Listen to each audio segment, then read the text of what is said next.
let me go with the record on Yeah, this put one. that. But, I was gonna say, put that album up there. We got Randy up there for you, Rudy. And the one thing that I loved about the the show the other day was, obviously everybody kind of rocking the Randy shirts, and there was obviously the photos of him while Ozzy was playing, and Ozzy always tends to make sure to shout out Randy and things like that. So how was that for you during the show the other day? Kind of all of the memories of Randy kind of going around. Well, yes, since I went back with Quiet Riot about 4 years ago, it's given me the opportunity to bring polka-dots on stage with me, on my guitar, on my bass, on the pick guards. So I'm on my second signature model, which comes with the polka dot pick guard.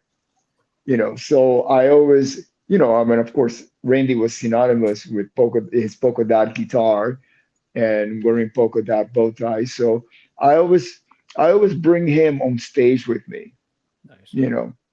and he was the first person, the first musician, probably the only one who had who was actually born into a musical family. His mom and dad, music professors, and at a very early age, he got the proper education, academia, academic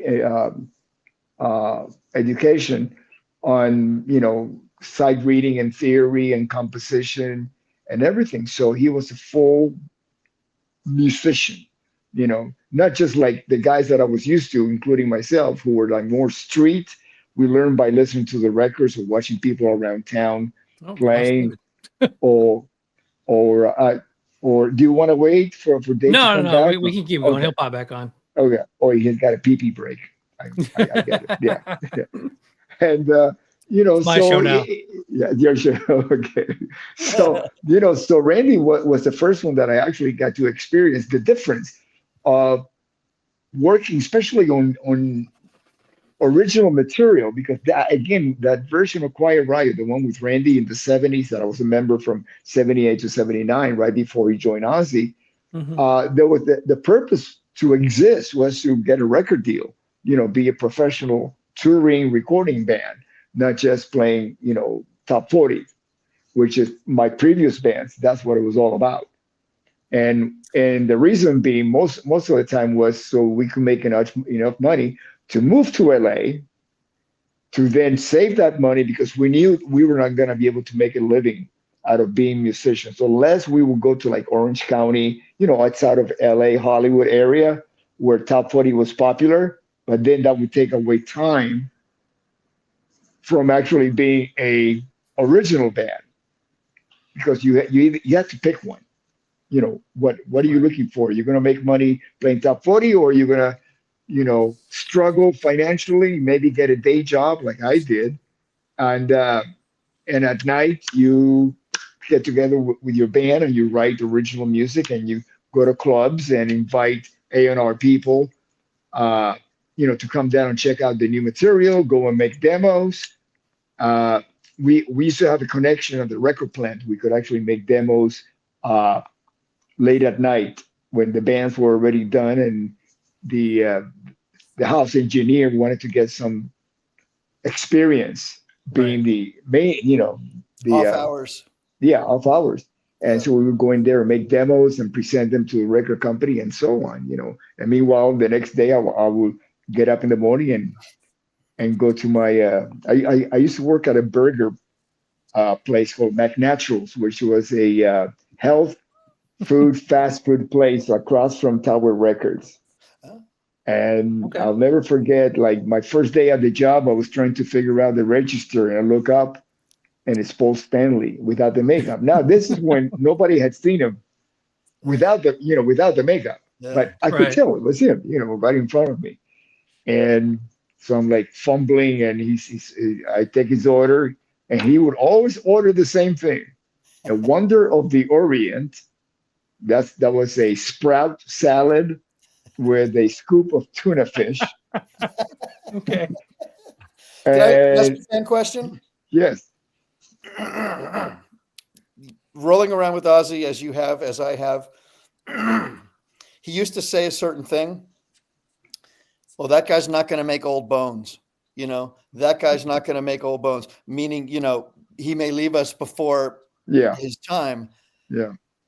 That great man that we were just talking about, you've now sort of had to relive and digest and dissect and look back and examine, because of his stature, has just gotten so, monumental and enormous and legendary. When you just were kind of elbow to elbow with him, did you ever get the sense that you or he felt like maybe he might not make old bones? Did you always think, he was going to be there with you forever? You mean Ozzy? No, or Randy. Or Randy. I mean, you dissected everything else about him. Now looking back at it, was there anything that you would think in your mind, maybe he knew? Nothing at all. Nothing. No, he did not know. We did not know. No, he had plans. Yeah. He had plans. He wanted to go back to school and get his master's degree. Yeah. He on our tour book, that leg of the tour, the second leg of the tour, which is 2 days later, that's when the crash happened. When he saw that we were playing at the Garden, it's like, this is it. Yeah. This is what I've always wanted to do, play New York at the Garden. He had plans. What he did that day, getting up on that plane, I can give you a few reasons as to why he did it. But at that point in his career, he was just focusing on being the best guitar player that he could be, even to the point that he would take lessons on the road from local, teachers or schools. Or, like say he would this is 1982, he would grab the yellow pages in whatever city that we just happened to drive in, get off the bus in the morning. And he would, since his family had a music store / music school, his mindset was that the biggest ad is going to be the best school or, place to go to. So he would look at the biggest ad in the yellow pages and call him up and book a lesson. And then he would show up, and 90% of the times he would give the lesson and pay for it to the teacher. Classical / Spanish, right? That was really his interest. Yeah, exactly. Yeah. As a matter of fact, he stopped warming up before the show with his electric guitar. And he would just sit there, read music. He would have. I have plenty of photos of him doing that backstage before the show, and that's what he did. And then he would just hit the stage and be electric. Yeah, classical Spanish, man. Mike, you've got this. You've kind of got the theme too with you and Cliff Burton, obviously growing up together. That's exactly what I was going to say. That reminds me exactly of my homie, who, we love Phil Lynott and we love Geezer and we love, all that. But the thing that really blew it wide open for him was Bach. And just the mathematical construction of how he, Bach, wrote out his music. And when Cliff started playing Bach as a teenager, something clicked in him. It's like, it gave him more tools, right, to do things and unlock what was in his head, and that's super well spotted of you, Joshua, because that's exactly what I was kind of thinking when I asked you that question. Mm-hmm. Is like, for me, I look back now over Cliff, and I do think that he had a sense that he wasn't going to be around forever. I do, mm-hmm. I really do.